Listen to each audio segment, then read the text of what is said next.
Hello, my family. Today is actually coffee moment time. One of our subscribers had asked if I would do a video about water bath canning versus pressure canning. Help her understand the difference between the two. What is the type of foods that need to be done by either one. Actually, I think that's a really good topic to discuss, and that's what we're going to do today.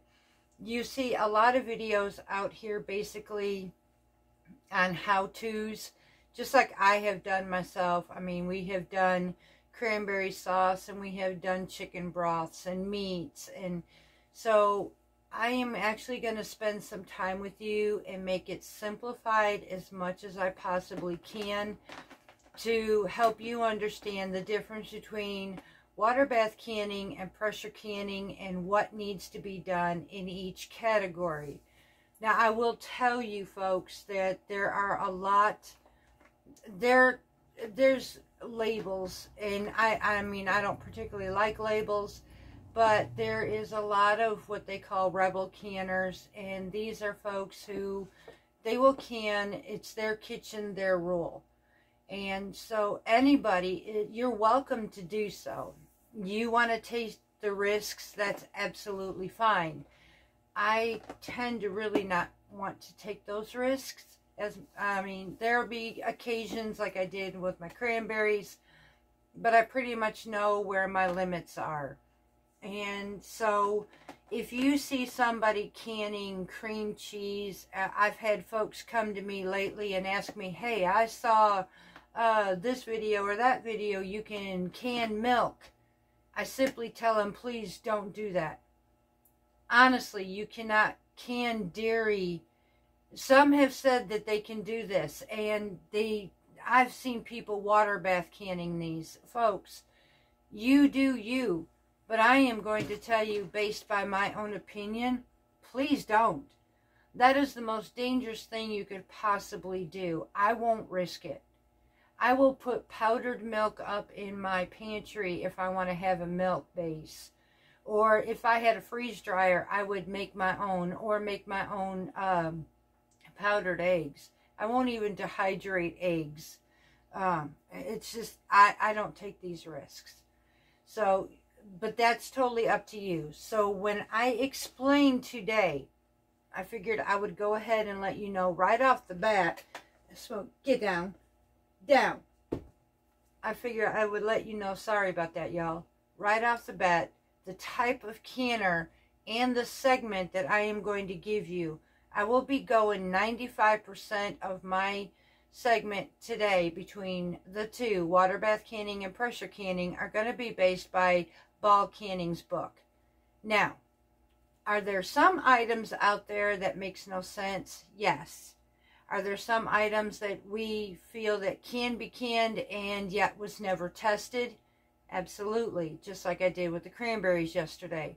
However, know your canning first before you adventure into other areas. Be very cautious what you're feeding your family, because just because grandma or great-grandma years ago was able to do this and nobody got sick doesn't mean that it won't happen to you. There was a thing that went around where a lady had talked about how she went to the hospital because she had a canned good, green beans. She canned green beans. She ended up with botulism, and more or less that became such a dramatic situation. It had everybody absolutely terrified about canning green beans. But there was a reason for this. Now, what was not mentioned was the method that she used. And she water bath canned her green beans. That right there was my key to say that's the reason why she ended up with botulism. Because water bath canning green beans is not the proper method. Green beans are absolutely safe to can if done the proper way. And here is where, before I go any further, I'm going to give you the difference between water bath and pressure canning. We're going to start with the water bath canning. Water bath canning technically is used for acidic foods. Acidic foods such as tomatoes. If you make a tomato paste, crushed tomatoes, whole tomatoes.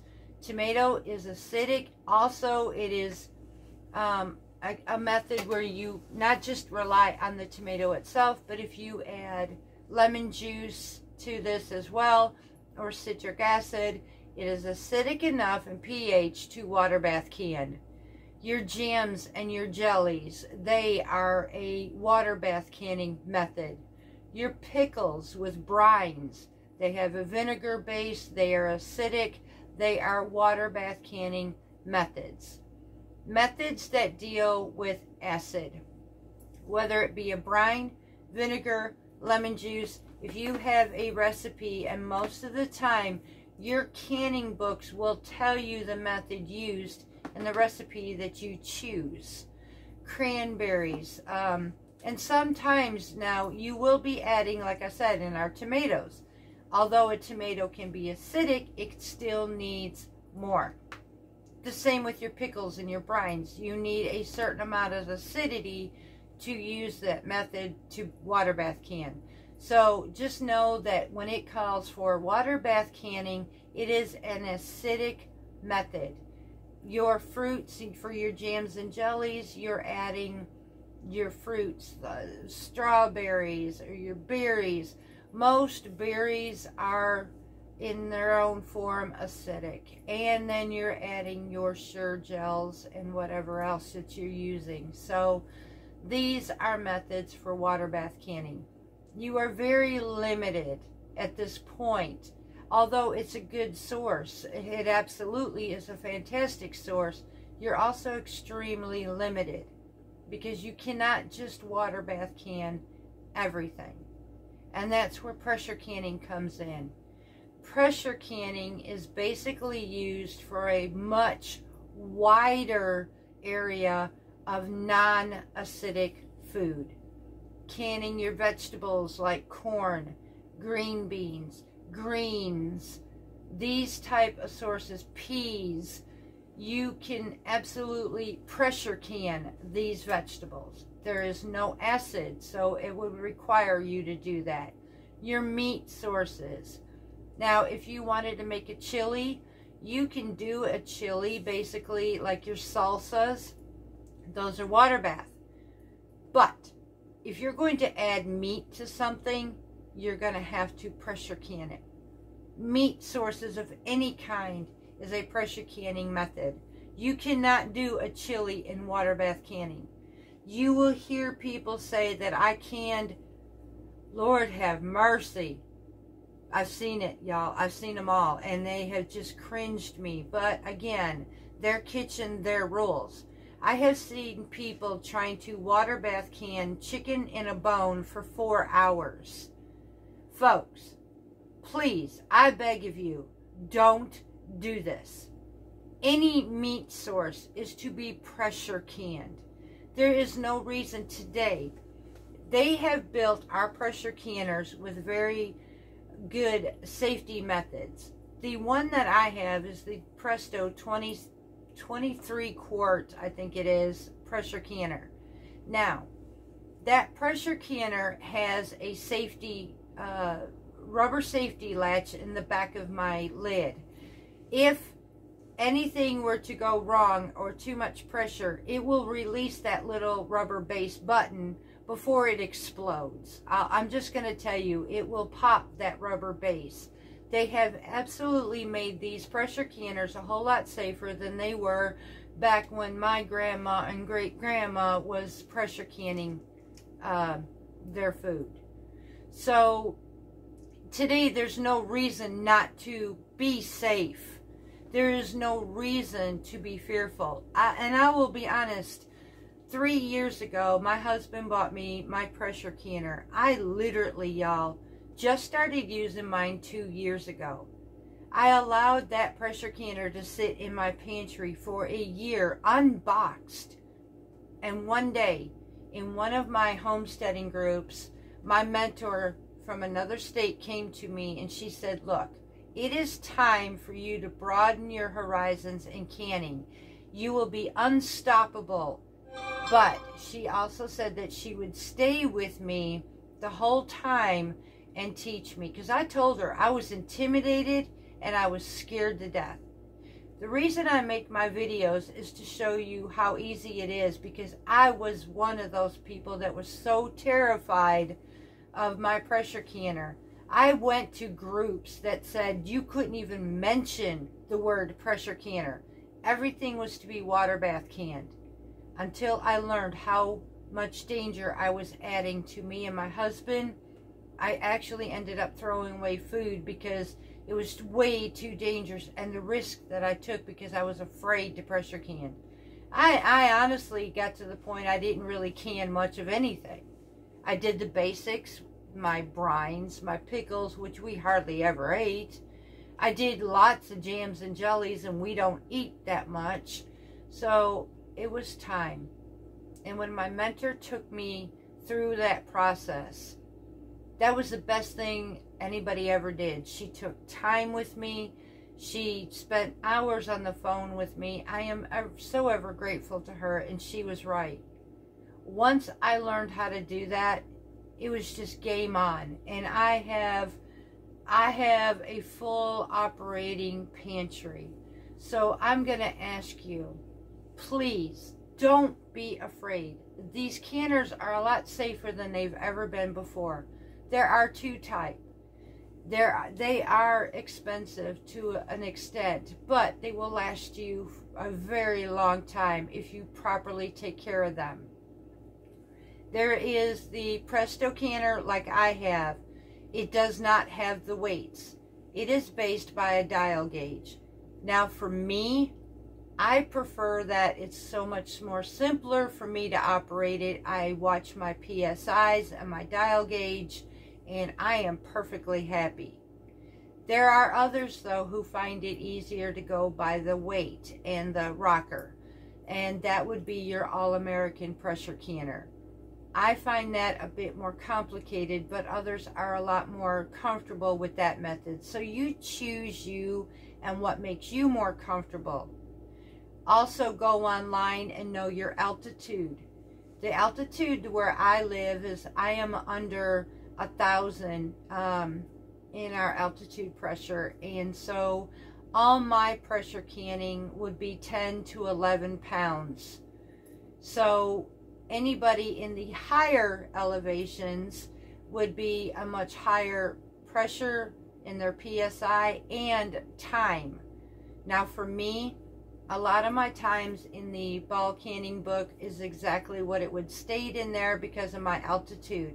But also they will specify if you are in a higher altitude, your time may be 5 to 10 minutes longer than I would do. So go online and find out what your altitude is. It is vitally important when it comes to pressure canning. So you need to know your altitude and know what you are more comfortable with. Now I will tell you exactly what you can do with pressure canning, and I will be right back with you to explain that. Alright, y'all, I apologize. I silenced my phone because I know sometimes that can be a pain. I love a good cup of coffee and that peace and quiet. So anyways, pressure canning. Now pressure canning will broaden your horizons in a way you've never imagined. I honestly didn't know what I was missing.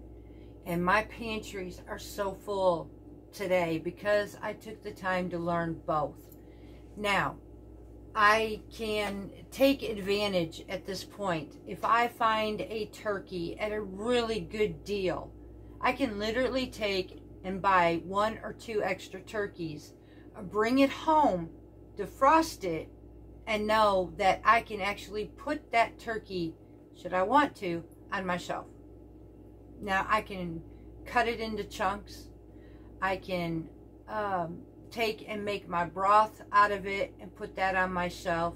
I can even at that point maybe roast my turkey and slice it for, which I'm getting ready to do that, I am going to get an extra turkey, and I'm going to roast it. I'm going to slice it and make sandwich meat out of it.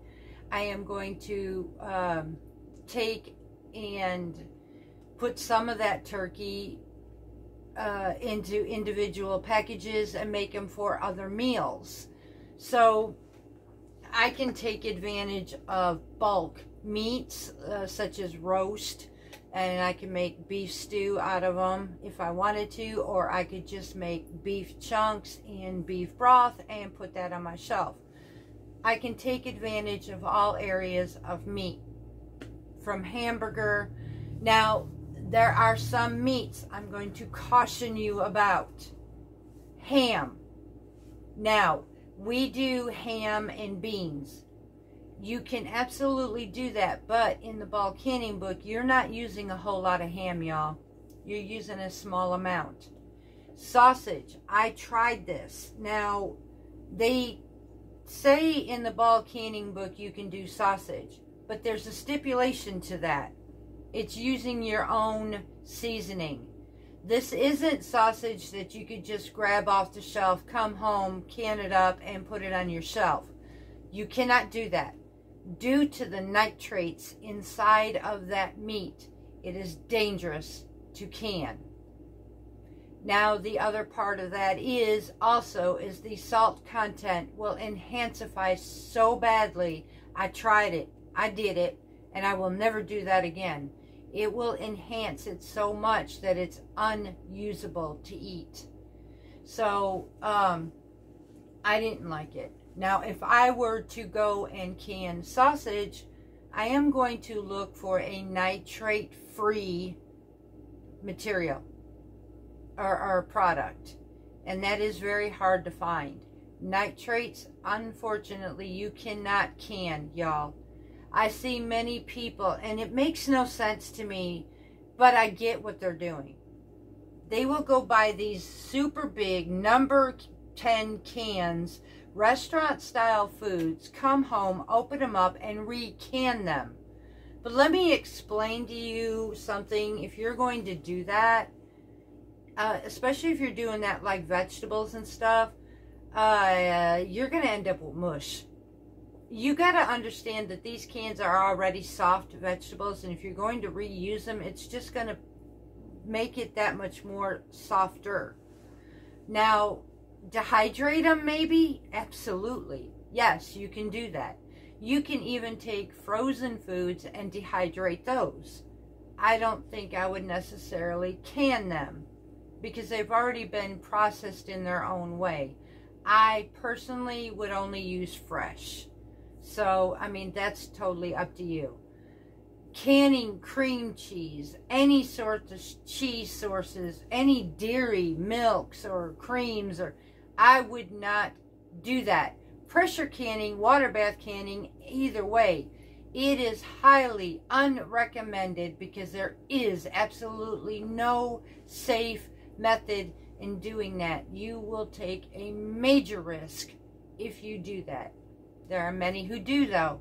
So, I don't know. They claim that, you know, they've never been sick. But, you know, there's always that one chance, like the lady who got sick on her green beans and ended up with botulism. Now, I will tell you, botulism is one of those that you cannot smell it. You cannot see it. There will be no evidence in your jars.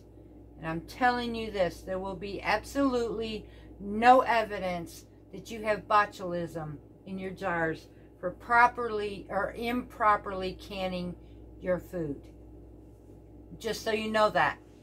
I mean, that it is a major risk. You do you, but these are things you need to know.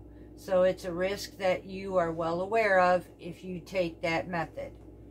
So basically it comes down to this. I have my chili now, I have my meats, I have my broth, but everything that is low acid to no non-acidic food has to be pressure canned. Everything with acid base, like your tomatoes and your jams, your jellies, your pickles, every single one of those type can be water bath canned. And I hope I helped you understand what the method is and why they use for each. Yes, is water bath canning simpler? It is. That's the one canner. You can literally fill up your jars, put in the bath, have your water up an inch above your rims, and bring it to a rolling boil, put your lid on it, and you can literally walk away, clean your house, go do what you got to do, put your stuff on a timer, and you're okay. You know to come back and check your timer. Pressure canner, I understand, most of the time takes longer, and that is one area you cannot walk away. You literally have to babysit your pressure canner, because if you get below your proper PSI or you get way above, you have trouble either way. So you have to babysit this and monitor it. Is it time consuming? Yes, it absolutely is. But as you've seen my pantry challenge, or as our pantry, and you are about to see the full aspect of our pantry since, you will know it is well worth that time. The time that I took out, and I'm sitting here today, y'all. At the time, I took hours in a day, maybe every other day, maybe every day. It took me hours in my day to can. But as I sit here right now, those days are behind me and past, and my pantry has what I need. So was it worth it? I think so. Now my final on my pantry, getting it ready for the pantry challenge and for winter, my final last bits will be going through, and just like I'm doing today, I will write out a list of foods that I need to stock, where my last bits are to finalize all of my shelves, and then the last part of it is filling my freezer. Now, does this mean I'm not going to be grocery shopping for 3 to 4 months or longer? No. No. That's absolutely virtually impossible.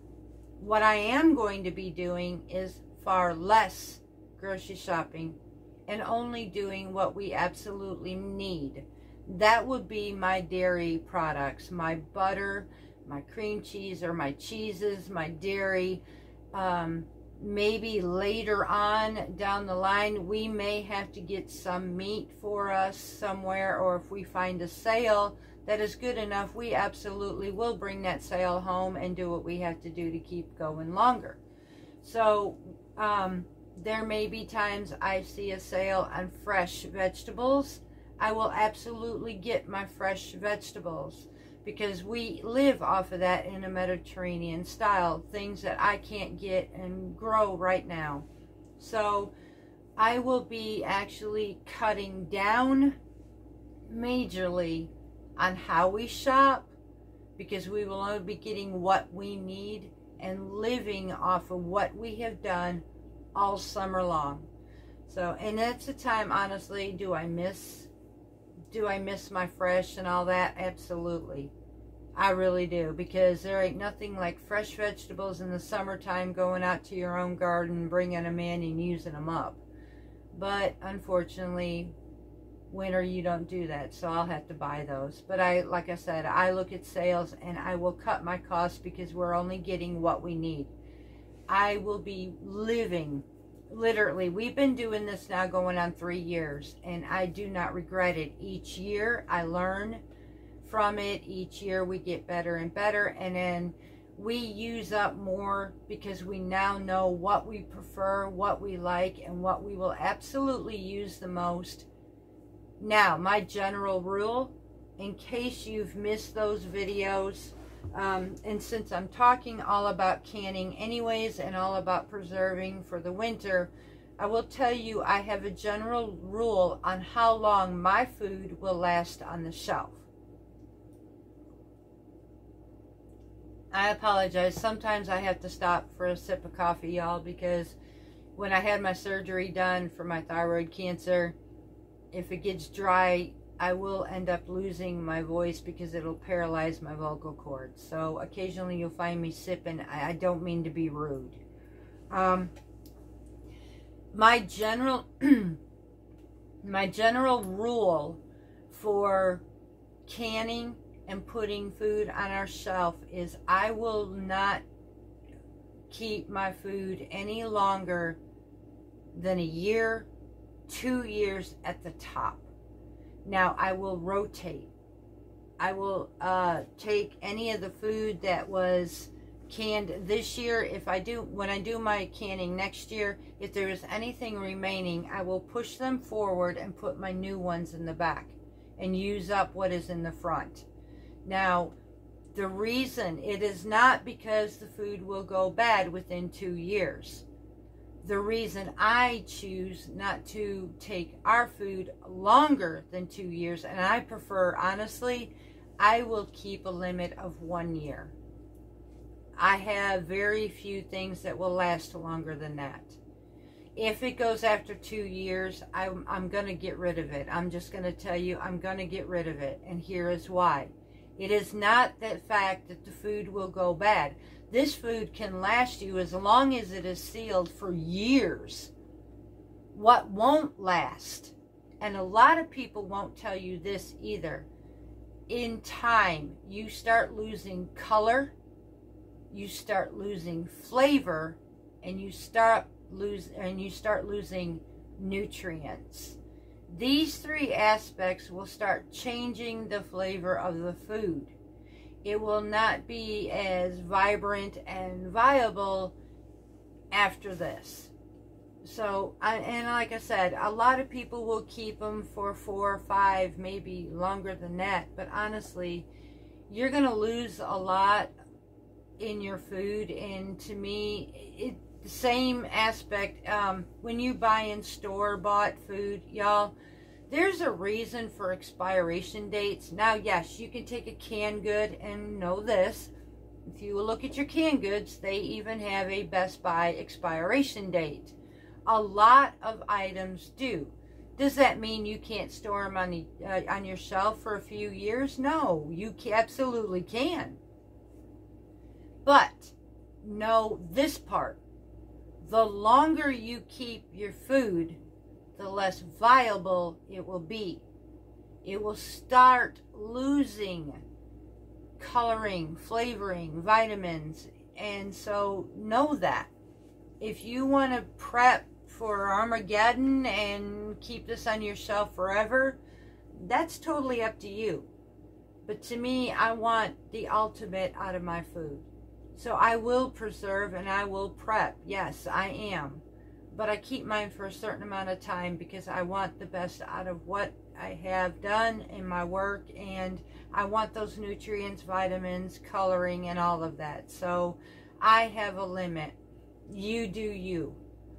So I'm just bringing up how we run this homestead. And I have no problem, y'all. I won't put in several dozen jars on my shelf. My shelf is run each year for 1 year. And usually for a few months. Because when spring comes, I'm replanting my seeds. And I'm getting low in my pantry because I prepared for just that amount of time. I replenish come spring, late in spring, all summer long. I'm recanning again, replenishing my stocks because when winter comes, I will have a fresh new stock. This is how I've been operating for 3 years now, and we find we absolutely enjoy it. Another thing that I will do in my pantry is I will periodically, at least once a month, I will check my lids. I have found not all the lids were made the same these days. They are different. Occasionally, I have found some of my canned goods lids have popped. Now, you will find that there are people who will store their canned goods with the rings on them like these. They will store their rings. I do not. I have learned my lesson the hard way. When I first started canning, I absolutely used the rings on mine. I had my mentor explain to me why I should not do that. And she was absolutely right. It is then when I started realizing that I will check my pantry as many jars as I have. I will spend the time to go through every single jar. And here's what I do. When I first started my rings, I did not know about a thing called false seal. And so I had an item on my shelf, and I would go in my pantry my very first year, and there was a stench in there. And I'm like, what the heck was this? I could not figure this out for the life of me. I did not know about a false seal. I eventually came down to tracing down to where that stench came from, and it came from a jar of beans that came undone.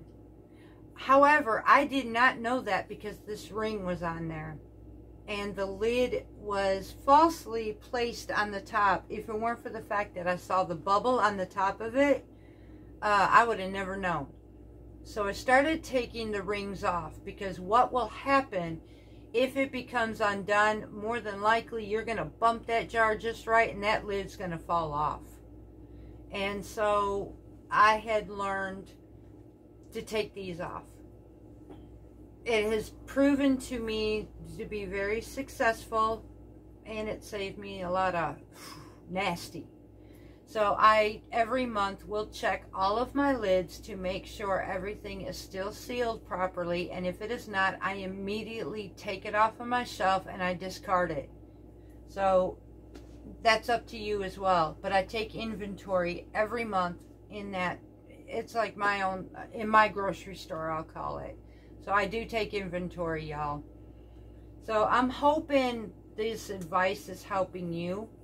I'm hoping that I helped explain to you the difference based by water bath canning and pressure canning, the use for both, and some of the risk that you will take by doing things really. Yes, there's people who also will can butter, otherwise known as ghee. I told you I put my ghee. I will make homemade ghee. I absolutely do. And yes, it does seal in the process that I do it. But I do not store this on my shelf. Personally, here's why.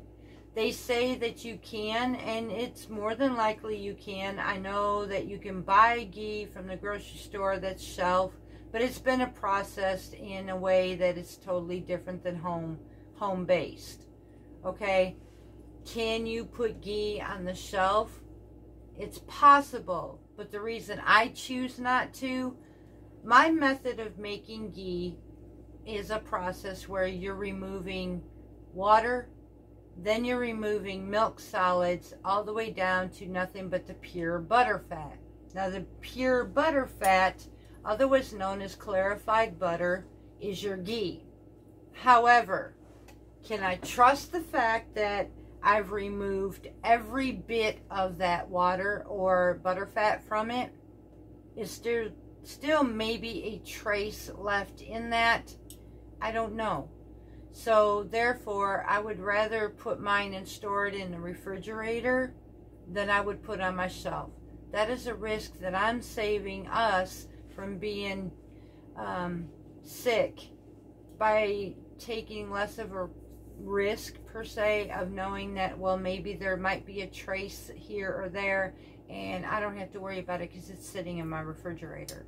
So again, maybe I can leave it on the shelf. I don't know, but I tend to not want to take those risks. I'm not a risk taker, y'all, especially when it comes to our health. If I know that I can do things properly, I'd rather do that.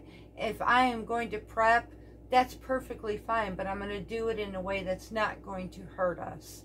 I'm going to do it in a way that properly is stated on a book or whatever on how to do this. Do I take some risk? On some things I do, but I don't do it often. And I pretty much learned where I can play and where I cannot. So I'm just hoping it helps you. But I will never, again, I've told you this, I'm just not the type of person to tell you, no, no, no, don't you ever do this, because that's just not, that's not right. Everybody has a method of their own, and who am I to say what you can and cannot do? That's your risk. I will tell you, you are taking a risk, but that's it. I mean, I'm not going to tell you what to do for you and your family. That'd be like telling you, well, you have to do this way. You have to eat the way I do, and you have to can the way I do. Well, maybe you don't like chickpeas, and I do. I mean, that's just how that is. So I will never tell you what to can, but I will give you the differences. I will tell you why. I will give you the risk that you are taking, and that's as far as I will go. So if there's something I missed, please let me know in the comments below.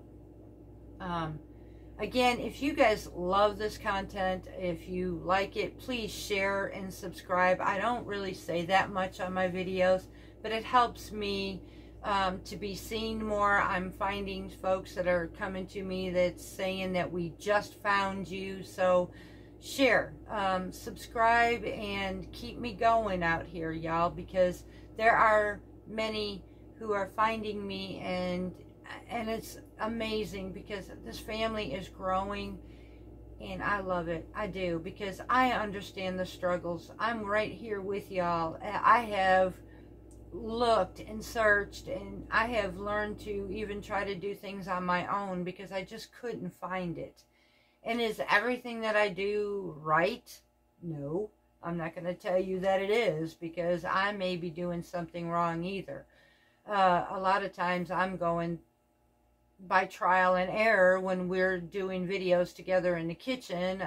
You know, some things have worked, some things have not. But I'm in the kitchen with you because, and why would I be? That's a good question. Okay, so here is the question is, why would I take the risk of doing a recipe I've never done before and take that risk with you? Well, see, I believe in reality. I believe in experiencing together. Many of us will find a recipe, we will step into our kitchen, and we will take a chance. Will this work out or will this not? So in the same aspect with you, I like to be able to know that I am in my kitchen with you. Okay, it's like a friend who's going to come over and knock on your door. Hey, can we make this together? Or let's bake some bread or something like that. You're going to have your friends or family over.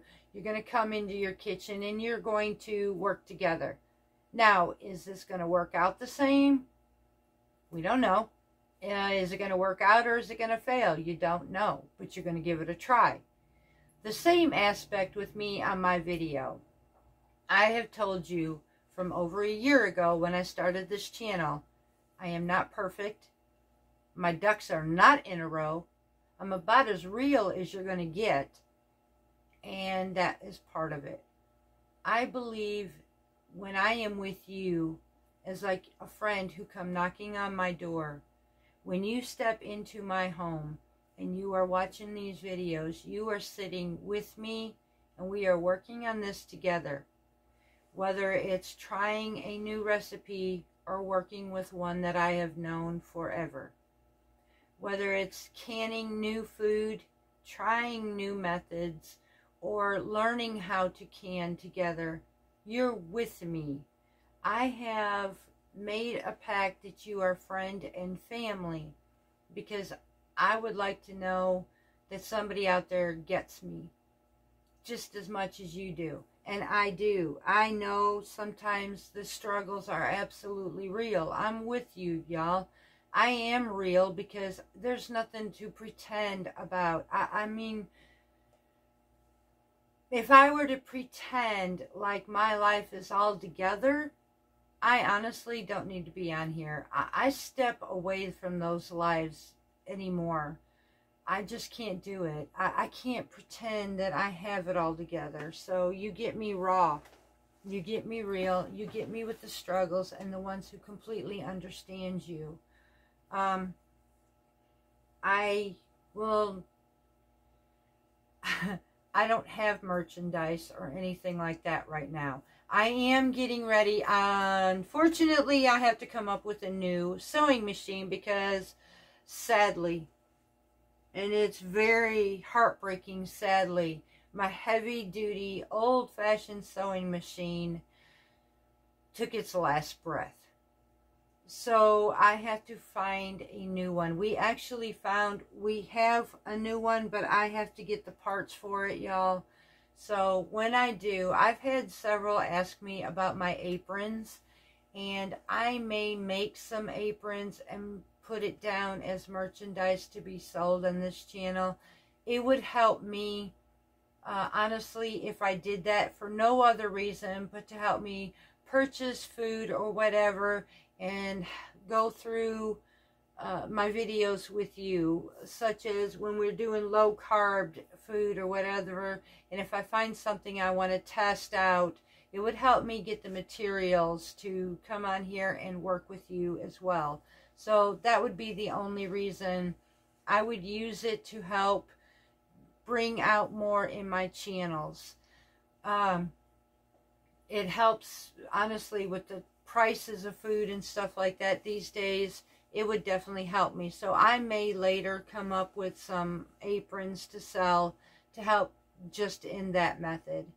But other than that, I'm not going to sell you a cookbook or anything like that. Y'all, when you are with me, you're getting free recipes regardless. I mean, and I will let you know if it comes from the Mediterranean dish or whatever. I will definitely tell you that. I won't take that. So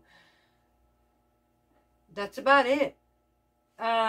As far as everything else, I think I've explained to the best of my ability. If you have any questions, again, please leave it in the comments below. Let me know if I missed something, and I will try to answer you just as soon as I possibly can. So, with that, I need to go out here and take care of my daily chore on the homestead. I am taking my inventory stocks because we are about to hit the very last end of prepping for our pantry for the winter, and I will be very soon, within a couple weeks, even if it's just after Christmas. It might be a couple weeks before or after Christmas, but the preparations for canning and our pantry challenge will begin, and our major grocery shopping and our major haul will come to an end for a few months. After that, our video content will be showing you how I use what we have stored. That ought to be fun. It's going to really be an interesting aspect. And on top of that, being Mediterranean and low carb, can we do this? I'll show you how.